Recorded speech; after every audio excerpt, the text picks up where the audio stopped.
Khan sir पर दर्ज FIR मामले में अब एक बड़ा मोड़ आ गया है। पटना हाई कोर्ट ने इस पूरे मामले को गंभीरता से लेते हुए बिहार सरकार से जवाब तलब कर लिया है। अदालत ने सरकार को 4 हफ्तों के भीतर अपना विस्तृत जवाब दाखिल करने का निर्देश दिया है। इस आदेश के बाद अब यह मामला केवल एक एफआईआर तक सीमित नहीं रह गया, बल्कि कानूनी और राजनीतिक दोनों स्तरों पर चर्चा का विषय बन चुका है।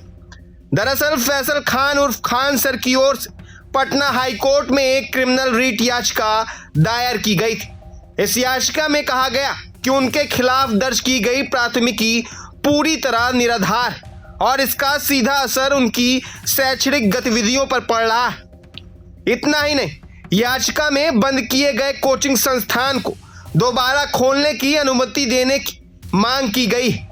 खान सर की ओर से अदालत को बताया गया कि जिस तरीके से कार्रवाई की गई उससे हजारों छात्रों की पढ़ाई भी प्रभावित हुई है।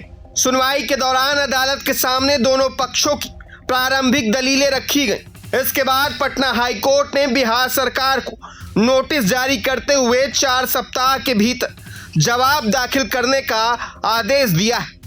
अदालत ने साफ कहा है कि सरकार का पक्ष सामने आने के बाद ही मामले पर आगे विचार किया जाएगा। यही वजह है कि अब सभी की निगाहें सरकार के जवाब और अगली सुनवाई पर टिक गई।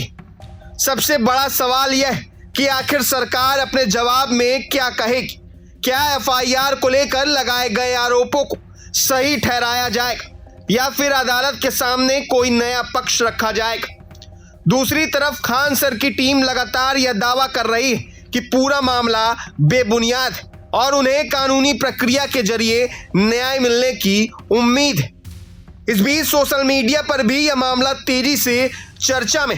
खान सर के समर्थक इसे शिक्षा जगत से जुड़ा बड़ा मुद्दा बता रहे हैं, जबकि विरोधी पक्ष अलग अलग सवाल उठा रहे हैं। लेकिन इस सब के बीच अब फैसला अदालत की प्रक्रिया और कानूनी तथ्यों पर ही निर्भर करेगा।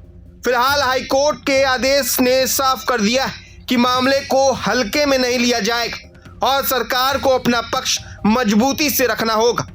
अब देखने वाली बात होगी कि 4 हफ्तों बाद सरकार अदालत में क्या जवाब पेश करती है और क्या खान सर को इस मामले में कोई बड़ी राहत मिलती है या नहीं।